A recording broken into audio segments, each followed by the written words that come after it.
त्रिभुवन अन्तर्राष्ट्रिय विमानस्थलमा अनुसन्धान गर्ने निकायले यो पहिलो पटक अनुसन्धान गरेको होइन।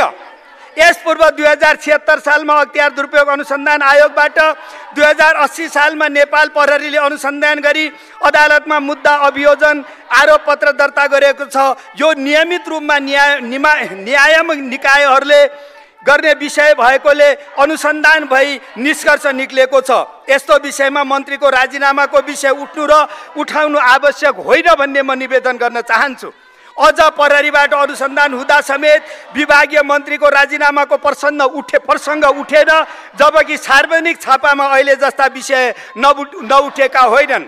सम्माननीय सभामुख महोदय, गृह मन्त्रालय अन्तर्गतको गृह प्रशासन आफैमा ठुलो र बृहत्तर कार्यक्षेत्र भएको निकाय हो। देशको शान्ति सुरक्षा एवं कानुन कार्यान्वयन गरी आम नागरिकको घर दैलोमा सेवा पुर्याउनेदेखि विपद व्यवस्थापनसम्म, ट्राफिक व्यवस्थापनदेखि अध्यागमन व्यवस्थापनसम्म र नागरिकतादेखि मुद्दा व्यवस्थापनसम्म यसको कार्य रहेको छ। मन्त्रालय अन्तर्गत 4500 बढी निजामती कर्मचारी, 80,000 हाराहारी नेपाल प्रहरी, 38,000 हाराहारीमा सशस्त्र परिबलमा कर्मचारी कार्यरत छन्। यति ठुलो सङ्ख्याको राष्ट्र सेवकको व्यवस्थापन गर्न तदनुरूपको विभागीय जिम्मेवारी सहितका अधिकारीहरू कार्यरत छन्। यसको नियन्त्रण, सुपरिवेक्षण र खटनपटनको आफ्नै नीति छ, जुन प्रचलित कानुनको परिधिभित्र रहेर गरिएको हुन्छ। अध्यागमनको कार्यको नियमन, रेखदेख र प्रशासनिक कार्यका लागि अध्यागमन विभाग र अन्तर्राष्ट्रिय विमानस्थलहरूमा अध्यागमन कार्यालयहरू छन्। त्यहाँका दैनिक काम कारबाहीहरू तथा जिम्मेवारी अधिकारीबाट कानुनत निरूपण हुन्छन् नै यसले जिम्मेवारी वहन गर्छ। त्यसले आफ्नो कामप्रति उत्तरदायी हुनुपर्ने भन्नेमा म स्पष्ट छु। अध्यागमन कार्यालय त्रिभुवन अन्तर्राष्ट्रिय विमानस्थलमा कार्यरत सहसचिव मैले अन्य कुनै मन्त्रालयबाट सरुवा गरी ल्याएका अधिकारी होइनन्। गृह मन्त्रालय अन्तर्गत कसुरजन्य सम्पत्ति व्यवस्थापन विभागका महानिर्देशक भई काम गरिरहेका सहसचिवलाई मैले अध्यागमन कार्यालय त्रिभुवन अन्तर्राष्ट्रिय विमानस्थलमा सरुवा गरेको निज सहसचिवले यसअघि मन्त्रालयका महत्त्वपूर्ण विभाग र प्रमुख जिल्ला अधिकारीको रूपमा काम गरिसक्नु भएको छ, जो मभन्दा अगाडिका माननीय मन्त्रीज्यूहरूबाट खटनपटन भएको थियो। मान्यज्यूहरूलाई थाहा नै होला, कुनै पनि मन्त्रीले आफूलाई सहयोग गर्न निजामती तर्फको उपसचिवलाई निजी सचिवको रूपमा तोक्ने कार्य गरिन्छ। सोही बमोजिम मेरो सचिवालयमा निजी सचिवको रूपमा एकजना उपसचिव रहेका छन्। अन्य कर्मचारीको खटनपटन कार्य चाप अनुसार मन्त्रालयले गर्ने गरेको छ। म माननीय सदस्यज्यूहरूलाई आग्रह गर्न चाहन्छु, गृह मन्त्रालय र सो मार्फत देहाय बमोजिमका विभागहरू रहेका छन्। राष्ट्रिय परिचय पत्र तथा पञ्जीकरण विभाग, कसुरजन्य सम्पत्ति व्यवस्थापन विभाग, अध्यागमन विभाग, कारागार व्यवस्थापन विभाग, विपद जोखिम न्यूनीकरण तथा व्यवस्थापन विभाग र 77 वटै जिल्ला प्रशासनहरूमा जिल्ला प्रशासन कार्यालयहरू रहेका छन्। सभामुख महोदय, भिजिट भिसाका बारेमा यो म मन्त्री भएपछि मात्रै भिजिट भिसाको प्रणाली प्रारम्भ भएको हो भन्ने ढङ्गले जुन नियोजित ढङ्गले षड्यन्त्रमूलक ढङ्गले प्रचारित गरिँदैछ त्यसो होइन। भिजिट भिसाको प्रणाली हाम्रो देशमा वर्षौँदेखि लागू थियो र अहिले पनि निरन्तर रहेको छ। मैले गृह मन्त्रालयको नेतृत्व गरेपछि भिजिट भिसामा जाने सङ्ख्या बढ्यो भन्ने विषय सर्वदा गलत हो। तथ्याङ्क हेर्दा पनि सो विषय प्रष्ट हुन्छ। मैले नेतृत्व गरेको हालसम्मको अवधिमा प्रतिदिन भिजिट भिसामा बाहिरको शङ्काको तुलना गर्दा अन्य मन्त्रीज्यूको पालामा यस्तै र योभन्दा बढी नै रहेको तथ्याङ्कले देखाएको छ। यो मेरो कुनै व्यक्ति वा कसैप्रति आरोप होइन, मात्र जुन अफवाह फैलाएर मेरो कार्यकालमा अत्यधिक भिजिट भिसामा गएको भन्ने भाष्य सिर्जना गरिएको छ, त्यसको विरोध हो। भिजिट भिसा कुनै मन्त्रीले घटाउने वा बढाउने होइन, म यो आग्रह गर्न चाहन्छु। त्यसो भएको हुनाले वर्षदेखि निरन्तर रूपले चलिराखेको भिजिट भिसाको विषय मानु कि रमेश लेखक मन्त्री भएपछि मात्रै प्रारम्भ भएको हो भन्ने भाष्य सर्वदा गलत छ। म यो आग्रह गर्न चाहन्छु। हो, के समस्याहरू देखा परेका छन्, त्यसको समाधान गर्ने कुरामा हामी सबै लागेर अगाडि बढ्न जरुरी छ।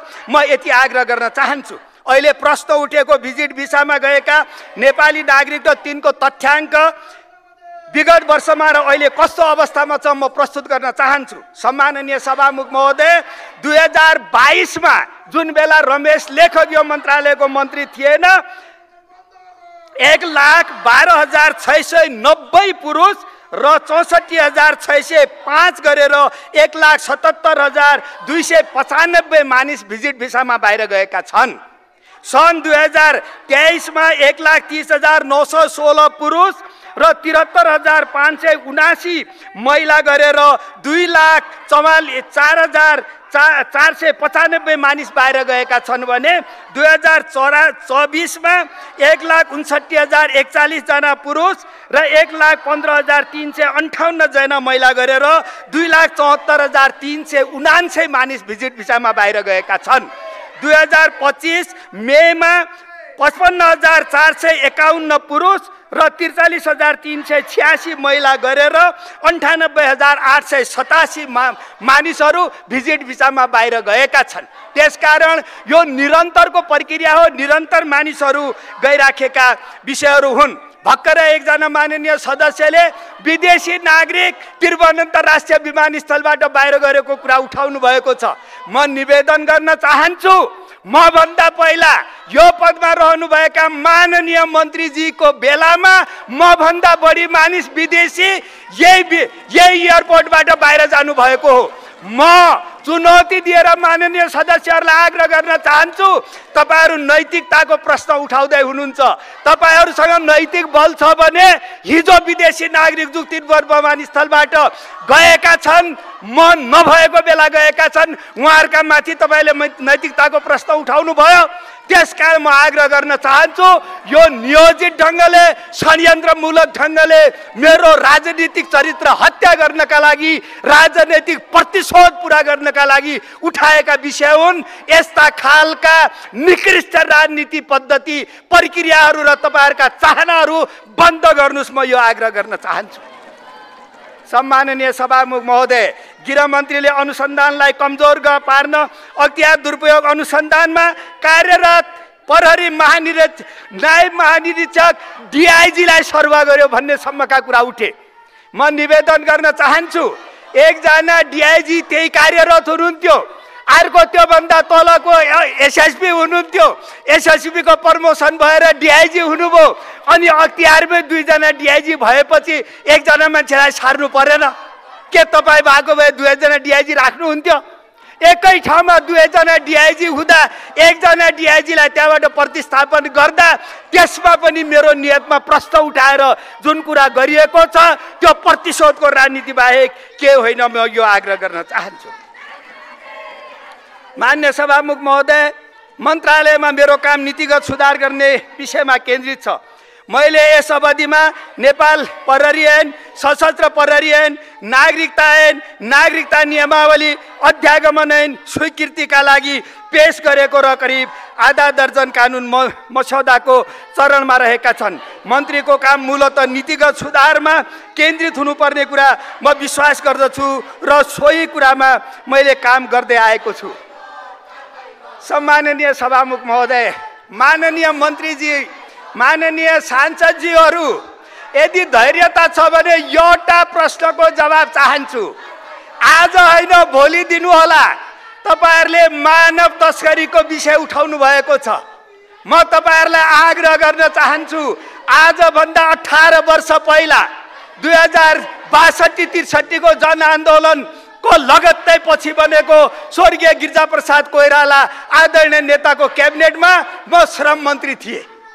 म श्रम मन्त्री हुँदा मैले वैदेशिक रोजगारलाई व्यवस्थित गर्नका निमित्त वैदेशिक रोजगारमा हुने ठगीहरू, भ्रष्टाचारहरू र नेपाली नागरिक विदेशमा गएर बिचल्लीमा पर्ने समस्यालाई समाधान गर्नका लागि पहिलो पटक वैदेशिक रोजगार ऐन 2064 यही हातले मैले ड्राफ्ट गरेको हो र आजसम्म 18 वर्षसम्म त्यो ऐनले यो देशमा काम गरिराखेको छ। म साथीहरूलाई निवेदन गर्न चाहन्छु, म श्रम मन्त्री हुँदै गर्दा 4 वटा देशसँग मैले श्रम सम्झौता गरेको छु। दक्षिण कोरियाको इम्प्लोइमेन्ट परमिट सिस्टम यही हातले दस्तखत गरेको हो। युनाइटेड अरब इमिरेट्स, संयुक्त अरब इमिरेट्ससँग नेपाल सरकारको सम्झौता मैले गरेको हो। कतार सरकारसँग नेपाल सरकारको सम्झौता मैले गरेको हो। बहराइन सरकारसँग नेपाल सरकारको सम्झौता मैले गरेको हो। माननीय सदस्यहरू एउटा प्रश्नको जवाब दिनुस्। म श्रम मन्त्रीबाट हटिसकेपछिको 18 वर्षमा 18 जना मन्त्री हुनुभएको छ र अहिले वेलमा उभिएर नारा लगाइरहनु भएको नेता पनि श्रम मन्त्री हुनुहुन्थ्यो। तपाईले एउटा देशसँग श्रम सम्झौता गर्नुभयो, तपाईले वैदेशिक रोजगार ऐनमा एउटा संशोधन गर्नुभयो, तपाईले विदेशमा नेपाली नागरिक नठगिने कुराको एउटा सुनिश्चितता गर्नुभयो। यसको प्रश्न मलाई दिनुहोला र त्यसपछि विषयवस्तुमा छिरोफानो गरौँला मानव तस्करीमा को इन्भल्भ छ भनेर। म आग्रह गर्न चाहन्छु सभापति महोदय, यदि म माथि कुनै तथ्य र प्रमाण सहित दोष देखिन्छ भने म कुर्सीमा बस्न अयोग्य ठहर्छु। त्यो म स्वयंलाई पनि थाहा छ, तर अटकल र आशंका र कुनै प्रमाण जाहेरी वा उजुरी नभएको मैले पद त्याग गर्नुपर्ने परिपाटी लोकतन्त्रको मान्यता होइन। गुनासो छ भने तथ्यमा आधारित ठोस प्रमाण होस्, प्रमाण छ भने कारवाही होस् भन्ने प्रश्न उठ्दैछ। तर प्रमाण बिना चरित्र हत्या गर्नु यो संसदको मर्यादा विपरीत हो, लोकतन्त्रको अपमान हो। म यो पनि आग्रह गर्न चाहन्छु। मलाई थाहा छ माननीय सदस्यहरू के पार्टीका कार्यालयहरूमा नक्कली तथाकथित पीडितहरूलाई बोलाएर पार्टी कार्यालयमा तथाकथित जाहेरीहरू लेखेर मेरा विरुद्धमा विभिन्न ठाउँमा दर्ता गर्ने प्रयत्न भइराखेका छन्। कुन पार्टी कार्यालयमा लेखिएको छ त्यो मलाई जानकारी भइसकेको छ। यस्ता कृत्य जालसाज र अमर्यादित काम गरेर आफ्नो राजनीतिक अभिष्ट पुरा गर्ने काममा नलाग्न म साथीहरूलाई आग्रह गर्न चाहन्छु र यस्ता अपमानजनक कार्यहरू, यस्ता कृत्य जालसाज गरेर तथाकथित कृत्य जालसाजीपूर्ण ढङ्गले नक्कली पीडित खडा गर्ने मानिसहरूको पत्ता लगाएर कारवाही गरिरहेछ। म यो पनि निवेदन गर्न चाहन्छु। तपाईका पार्टी कार्यालय कृत्य जालसाजीपूर्ण पीडितहरू तयार गर्ने पार्टी कार्यालय बन्दैछन्। यसमा तपाईहरू सचेत हुनुहोस्, किनभने तपाईहरू सम्भावना बोकेको हुनुहुन्छ। हिजो मैले श्रम मन्त्री हुँदा वैदेशिक रोजगार ऐन बनाएको, 4-4वटा देशसँग श्रम सम्झौता गरेको कुरा मैले निवेदन गर्दै गर्दा त्यस मन्त्री परिषदमा बस्ने केही नेता साथीहरू यही बस्नु भएको छ। के मान्य सदस्यहरू यसै सदनको सदस्य हुनुहुन्छ? के मैले देखेका साथीहरू सानसानो बस्ता काँधमा बोकेर कुनै स्कुलको सानसानो कक्षामा पढिराख्नु भएको थियो होला? त्यो पनि सम्झना गर्नुहोस्। यो देशमा वैदेशिक रोजगारलाई व्यवस्थित गर्ने काम स्वर्गीय गिरिजाप्रसाद कोइरालाको क्याबिनेटमा म श्रम मन्त्री हुँदा त्यो क्याबिनेटले गरेको हो। यति कुरा इतिहास पढेर तपाईहरू जानकारी लिनुहोला, म आग्रह गर्न चाहन्छु। सम्मान्य सभामुख महोदय, राष्ट्रिय स्वतन्त्र पार्टीका केही मान्य सदस्यज्यूहरूले तत्कालीन गृहमन्त्रीज्यूलाई जोडेर मलाई अहिले त्यसको प्रतिशोध लिने काममा तपाईहरू लाग्नु भएको छ। तत्कालीन गृहमन्त्रीज्यूको हकमा किटानी जाहेरी परेको अवस्था थियो, त्यसमा स्वयं प्रहरीले अनुसन्धान गरिराखेको थियो। यद्यपि उहाँले पनि राजीनामा गर्नुभएको होइन, छानबिन अगाडि बढेको अवस्था हो। अहिले मेरा बारेमा तपाईहरू जुन राजीनामा माग्दै हुनुहुन्छ यो राजनैतिक नैतिक वैधानिक कुनै आधारमा पनि युक्तिसँग छैन। म यो आग्रह गर्न चाहन्छु। सम्मान्य सभामुख महोदय,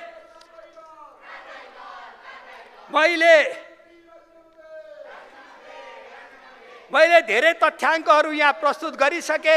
अब एउटा तथ्याङ्कमा फेरि मान्य सदस्यहरूको ध्यान आकर्षण गर्न चाहन्छु। आजसम्म विभिन्न मन्त्रालय अन्तर्गत अख्तियार दुरुपयोग अनुसन्धान आयोगले निरन्तर छानबिन गरेको छ, अनुसन्धान गरेको छ। कति मन्त्रीजीहरूले राजीनामा दिनुभयो? माननीय सदस्यज्यूहरू, हजुरहरू मन्त्री हुँदा पनि त्यो मन्त्रालय र कार्यालय अन्तर्गत छानबिन भएको थियो होला, तपाईहरूले राजीनामा दिनुभएको हो कि अब हामी भयौँ भने राजीनामा दिन्छौँ भन्न ठान्नु भएको? यो कुरा पनि स्पष्ट पार्नु होला। 2078-79 मा 46,902 वटा मुद्दा दर्ता भएका छन्। यो बीचमा धेरै महत्त्वपूर्ण अपराधी, धेरै महत्त्वपूर्ण कामहरू भएका छन्। धेरै अपराधीहरू पक्रा परेका छन्। सुन तस्करीको यहाँ जुन चैन थियो त्यो चैनलाई ध्वस्त गर्ने गरेर एकैपटक 25 करोड रुपियाँ नेपालको आपराधिक इतिहासमा यत्रो ठुलो रकम पक्राउ परेको थिएन, अहिले पक्राउ परेको छ। धेरै लामो समयदेखि फरार रहेका अभियुक्तहरू पक्राउ परेका छन्। धेरै मानिसहरूलाई सहकारी ठगीमा मुद्दा चलाइएको छ, अन्य ठुल्ठुला अपराधहरूमा मुद्दा चलाइएको छ।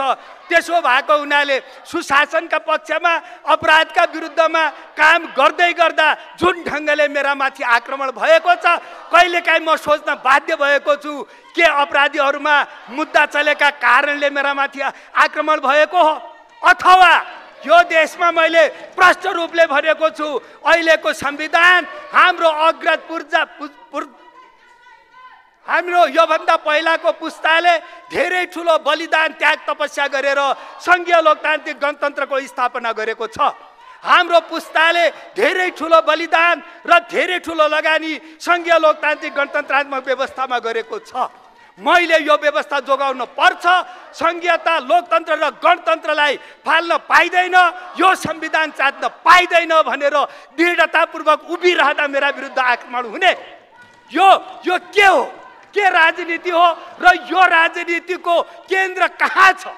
आज गणतन्त्रलाई जोगाउनका लागि लड्दै गर्दा, आज संघीयता जोगाउन लड्दै गर्दा, आज समावेशिता चरित्रको लोकतन्त्रलाई जोगाउनका लागि लड्दै गर्दा मेरा विरुद्ध विभिन्न खालका भ्रामक र अवाञ्छित गतिविधिहरू गरेर त्यस्ता दोषारोपण गरेर मेरा विरुद्धमा जुन गतिविधि भएका छन् यो गतिविधिलाई हामी सबैले बुझ्न जरुरी छ भन्ने म आग्रह गर्न चाहन्छु। सम्माननीय सभामुख महोदय, सार्वजनिक पद धारण गरेको व्यक्तिमा परेको उजुरी गुनासा हेरी भ्रष्टाचार जन्यको कार्यको अनुसन्धान र अभियोजन गर्ने अधिकार संविधानले नै तोकिदिएको छ। अख्तियार दुरुपयोग अनुसन्धान आयोगबाट यो काम निरन्तर भइरहेको छ र अख्तियार दुरुपयोग अनुसन्धान आयोगले सार्वजनिक पद धारण गरेका राष्ट्र सेवक कर्मचारी उप निरन्तर अनुसन्धान गरी अदालत समक्ष मुद्दा दायर गरेको हुन्छ। अपराधजन्य कार्यमा व्यक्ति स्वयं जिम्मेवार हुन्छ र फौजदारी दायित्व जहिले पनि व्यक्तिगत हुन्छ। म आग्रह गर्न चाहन्छु, अहिलेसम्म नेपाल सरकार अन्तर्गतका विभिन्न मन्त्रालयका कति मुद्दाहरू चलेका छन्? 2078-79 मा 16,238 वटा जाहेरी परे। गृह मन्त्रालयसँग मात्रै सम्बन्धित मुद्दामा 77 वटा उजुरी परे। गृह मन्त्रालयसँग सम्बन्धित 3 वटा मुद्दा दायर भएका छन्। 78-79 मा कतिजना मन्त्रीले राजीनामा दिनुभयो म प्रश्न सोध्न चाहन्छु। 79-80 मा 20,905 वटा मुद्दा अख्तियारमा दर्ता भए, जसमध्ये 946 मुद्दा गृहसँग सम्बन्धित थिए। 5 वटा मुद्दामा विशेष अदालतमा मुद्दा दायर भयो। कतिजना मन्त्रीजीहरूले राजीनामा गर्नुभयो। 2080-81 मा 26,918 उजुरी परे। 1161 उजुरी गृह मन्त्रालय अन्तर्गत मात्रै थिए। 6 वटा उजुरीमा मुद्दा दर्ता भएको छ। कतिवटा मन्त्रीजीहरूले राजीनामा दिनुभयो म प्रश्न गर्न चाहन्छु। पछिल्लो 3 आर्थिक वर्षको मैले डाटा यहाँ प्रस्तुत गरेको छु, जसमा 2184 मुद्दाहरू गृह मन्त्रालय अन्तर्गत मात्रै परेका छन्। म यो आग्रह गर्न चाहन्छु। यस पूर्व गृह मन्त्रालय मातहतका कर्मचारीमाथि विशेष अदालतमा मुद्दा दायर भएको स्थिति छ, तर कुनै मन्त्रीजीले राजीनामा गर्नु भएन। यो मेरो राजीनामाको माग यो अर्थहीन राजनीतिक प्रतिशोध र नियोजित षड्यन्त्रको उपज हो भन्ने कुरा यति भन्दा प्रष्ट हुन्छ भन्ने म आग्रह गर्न चाहन्छु। यहाँ सबै मान्यजीहरूलाई जानकारी नै छ, विभिन्न समयमा विगतमा विभिन्न विषयमा सञ्चार माध्यमहरूमा समाचारहरू नआएका होइनन्। अख्तियारले मुद्दाको अनुसन्धान गर्दा होस् या प्रहरीले अनुसन्धान गर्दा होस्, तत्कालीन राजनीतिक नेतृत्वका माथि प्रश्नहरू पहिलोचोटि उठेको होइन, लगातार प्रश्नहरू उठेका छन्। तर ती प्रश्नहरूमा कतिजना मन्त्रीहरूले राजीनामा गर्नुभएको थियो यसको बारेमा पनि तथ्याङ्क प्रस्तुत गर्नका लागि म साथीहरूलाई आग्रह गर्न चाहन्छु। यो मेरो दोषारोपण होइन, म कसै अरू साथीहरू जस्तो आग्रह र पूर्वाग्रह र प्रतिशोधले मात्रै निर्देशित हुने मानिस होइन। म यो आग्रह गर्न चाहन्छु। सम्मान्य सभामुख महोदय, कर्मचारी विरुद्ध चलाइएका मुद्दाहरूको हकमा अख्तियार दुरुपयोग अनुसन्धान आयोगले पछिल्लो 3 आर्थिक वर्षमा 522 जनामाथि मुद्दा चलाएको छ। यो एउटा निरन्तरको प्रक्रिया हो। म यति आग्रह गर्न चाहन्छु, अदालतबाट सफाई पाएको मानिसलाई पूर्ण जिम्मेवारी दिनुपर्ने कानुनकै व्यवस्था छ। म यो पनि आग्रह गर्न चाहन्छु।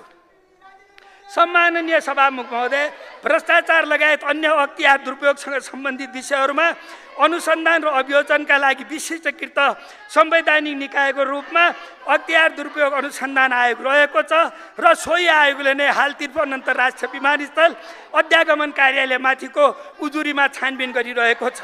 छानबिन नसकिदासम्म आधार र प्रमाण बिना अफवाहका लागि नियोजित रूपमा कसैको चरित्र हत्या गर्ने, बदनाम गर्ने र छानबिनलाई नै प्रभावित गर्न खोज्ने क्रियाकलापहरू भत्सना योग्य छन्। म यो आग्रह गर्न चाहन्छु। उजुरीको छानबिनमा मन्त्रालयबाट पूर्ण रूपमा सहयोग रहनेछ। साथै छानबिनमा जोसुकै दोषी देखिए पनि कानुन बमोजिम कारबाही हुनेछ भन्ने कुरामा म विश्वस्त छु। मेरा विरुद्धमा मैले निवेदन गरिसके। सम्माननीय सभामुख महोदय, मेरा विरुद्धमा नियोजित षड्यन्त्रमूलक ढङ्गले मेरो राजनीति समाप्त गर्ने उद्देश्यका साथ आक्रमण भएको छ। आक्रमणको षड्यन्त्रको क्रम जारी छ। म यो आग्रह गर्न चाहन्छु। तर मैले एउटा कुरा राम्ररी बुझेको छु। म आफ्नो जीवनको 16-17 वर्षको कलिलो उमेरदेखि राजनीति प्रारम्भ गरेको हो र लोकतन्त्रका निमित्त हमेसा अविचलित भएर लडेको छु र मैले बुझेको छु राजनीति गर्दै गर्दा षड्यन्त्रहरू हुन सक्छन्, नियोजित हुन सक्छन्, भ्रामक ढङ्गले अफवाह फैलिन सक्छ। यस्ता सबै कुरालाई सामना गरेर अगाडि बढ्नुपर्छ भन्ने कुरा बुझेको छु। म अगाडि बढ्छु। म यो निवेदन गर्न चाहन्छु। अपराध कर्मलाई मैले जिन्दगीभर तिरस्कार गरेको छु। म जस्तो राजनीतिक कर्मीलाई भ्रामक सामग्री प्रसारण गरेर निरुत्साहित पार्ने दुरुत्साहन र म माथि राजनीतिक पूर्वाग्रह बाहेक अरू केही होइन भन्ने कुरामा म स्पष्ट छु। म माथि प्रश्न उठाउने मान्य सदस्यज्यूहरूलाई आग्रह गर्न चाहन्छु। शासन र सत्तामा म मात्रै सधैँ बस्ने होइन, तपाईहरू पनि बस्नुहोला। तर तपाईले मलाई जोड्न खोजेको विषयले भोलिका दिनमा तपाईहरूले त्यसरी नै शासन चलाउने अपेक्षा गर्नुभएको छ भने तपाईँ पनि यस्ता अवाञ्छित प्रश्नबाट भाग्न पाउनुहुने छैन। म यो आग्रह गर्न चाहन्छु। अपुष्ट र नियोजित सामग्रीकै भरमा राजीनामा माग्दै हिँड्ने विधि बसाल्न खोज्नु भएको हो भने मुलुकको शासन र राजनीति कतातिर जान्छ। म यो आग्रह गर्न चाहन्छु। मेरा विरुद्ध मैले निवेदन गरिसके। नियोजित र षड्यन्त्रमूलक ढङ्गबाट प्रचारबाजी भएको छ। षड्यन्त्रको निरन्तरता कायम छ। म निवेदन गर्न चाहन्छु सम्मान्य सभामुख महोदय, यस्ता षड्यन्त्र नगरौँ, बन्द गरौँ। मेरो यो आग्रह छ। गत वर्ष यसै सदनमा मैले तत्कालीन गृहमन्त्रीजीले राजीनामाको माग गरेको प्रसङ्ग साथीहरूले उठाउनु भएको छ। त्यो विषय र अहिलेको विषय फरक हो भन्ने म आग्रह गर्न चाहन्छु। सम्मान्य सभामुख महोदय, सेवा प्रवाहको प्रभावकारिताका लागि संस्थागत र भौतिक पूर्वाधार सुधार पनि त्यतिकै महत्त्वपूर्ण छ। म आएपछि अध्यागमन प्रणाली सुधारका लागि सूचना प्रविधिको प्रयोगलाई बढोत्तरी गरिएको छ। अन्तर्राष्ट्रिय विमानस्थलमा डेस्क थप गरिएको छ। सूचना प्रविधिको प्रयोग गरी भिसा स्क्यानिङ गर्ने गरिएको छ र सुरक्षा प्रबन्धलाई थप मजबुत बनाएको छ। म नागरिकप्रतिको उत्तरदायित्व निभाउन हरदम कटिबद्ध छु।